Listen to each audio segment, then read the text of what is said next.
Hey guys, it's Frances, and I am back with my indie tag video. So Pattie Mail contacted myself and Guylene and asked us if we wanted to participate in an indie tag. And what it is I'll be answering several questions about indie polishes. Now, for those of you who are familiar with indie polishes, you can fast forward so you don't have to hear the description. But for those people that aren't unfamiliar with indie polishes, they are kind of what they sound like. They are polishes that are independent. So they do not belong to larger corporations. You don't find them in your local stores. Quite often they're handmade or made in much smaller batches by individual persons. At least that's the case for all the indies that I own. They're hand mixed by some lovely ladies that I've met in the nail community. And you have to purchase them either always pretty much online. So there are definitely pluses and minuses to buying indie polishes. The pluses being that they are typically much more unique polishes than the ones that you find that are mass produced. And I will get into the questions here. Let me see, I'm looking at the questions on my phone right now. There are 9 questions, and I don't have a ton of indie polishes. I think I own maybe 10 to 15 indie polishes. I definitely would like to purchase more, but I just have not gotten that many yet. I'm just sort of now getting into it. So I'm going to answer to the best of my knowledge about the polishes that I've seen online and the polishes that I have. The best recommendation that I can make for you is if you're interested in indie polishes, go on Instagram and follow different nail bloggers, follow nail swatchers, and they will link you to the indie polish sellers, and follow them on social media, and you'll be able to see what all their collections look like, find their websites, and do your own research. So let me get into the questions. So the first question that is on the list is, what was the first indie polish that I purchased? The first indie polish that I purchased was a brand called Beyond the Nail, and I did this in a group buy, the Stamping Shop, and I will link them below.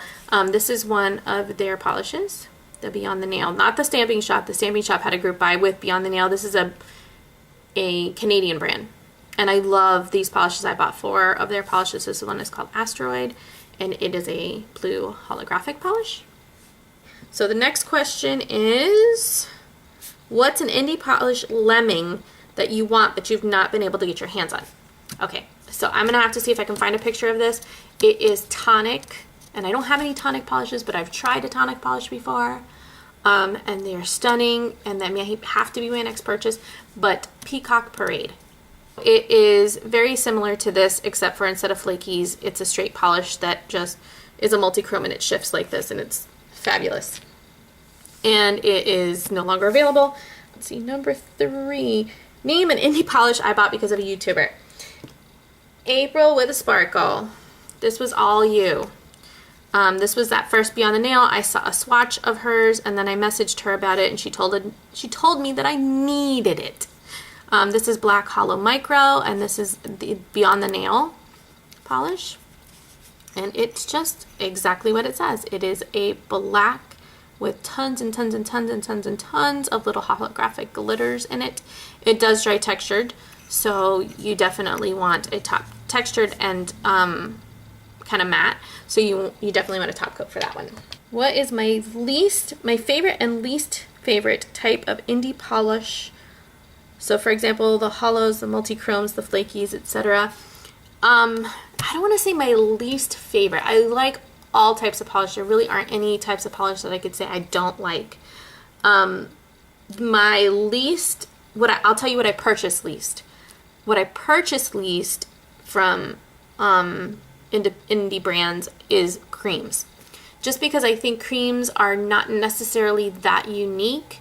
And when I'm looking for an indie polish, I'm looking for something very unique. I'm looking for something I can't find in a mainstream polish. So this is actually my only cream polish. And it's Braves Diva, and it is Mad Dog's Ugly Christmas Sweater. Not to say that indie polishes that are creams are not super. There's something that indie polishes do, they do with love, and their polishes are just so pretty. And Tara's polishes, her creams are amazing. And I know that they marble like a dream, most of them. So if you're into water marble, I am water marble challenged. If you're into water marble, definitely you might want to look into some creams. But those are just the ones I purchased the least. Not that I like them the least. I'm looking for something very particular when I'm looking for indie polishes. Okay. So the next question is, name an indie polish that fits your personality to a T. This is a tough one. So I'm gonna go with Mermaid Dust from Beyond the Nail. Why did I choose Mermaid Dust? Because I love all things magical and ethereal. If you followed me enough with nail art, I say ethereal a lot. I do a lot of things that are kind of that magical, woodsy kind of feel to it. You know, mermaids and fairies and things like that. And I just love that this is one of those transitioning topper kind of things. It's got these little iridescent green and blue glitters in it. So when you put it over something, it just changes. I have it here over a black polish, and it just changes the look of the polish. And I like to think that, you know, when I go in somewhere and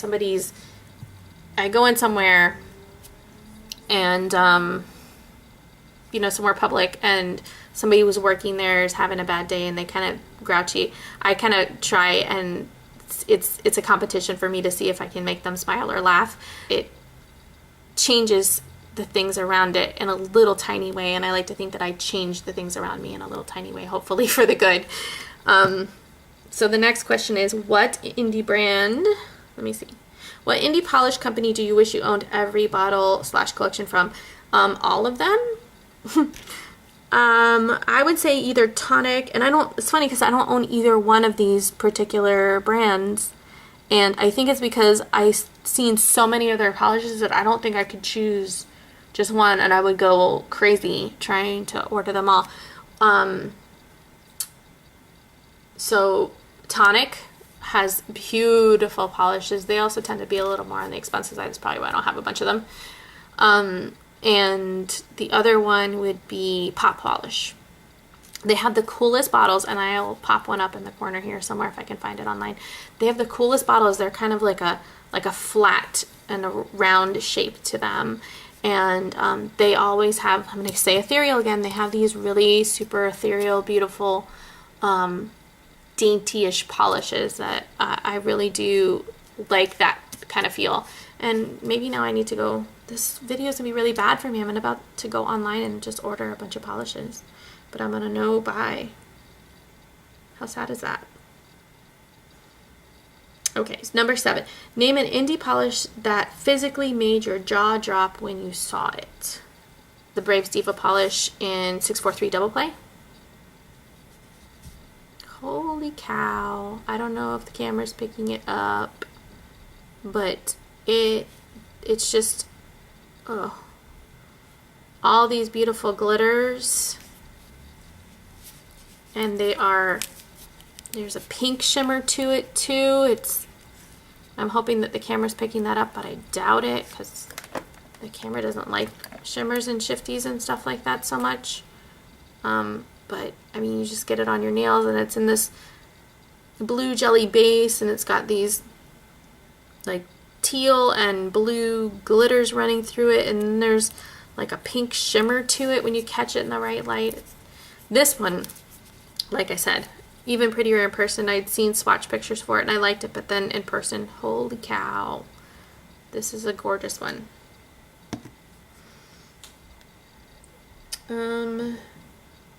What do you look for most when you purchase an indie? Perfect formula, amazing color, affordability.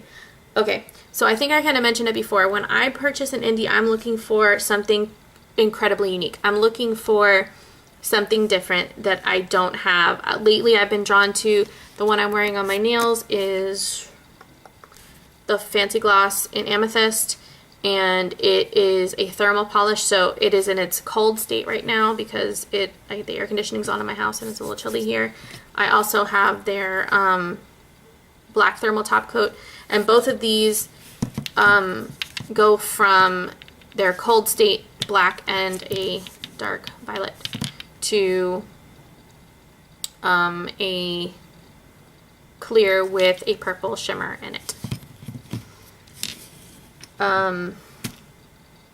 So yeah, I'm looking for anything that I can't find in a mainstream polish. That's what I'm looking for. And I am looking for affordability too. I don't want to pay $50 for a bottle of nail polish. So I prefer my indies to be between like 7 and 9, and I'll pay up to 12 sometimes for like shifties and flakies and things like that. Unusual, really unusual textures. What direction would you like to see the indie polish go? Just more. I just want to see more more of the beautiful, unique designs or beautiful, unique colors that they've already come up with. Just keep on keeping on, and we'll keep buying them. I don't know that I want to see it go in a different direction. I'm really enjoying the thermals right now, but I'm sure there'll be something new that comes out.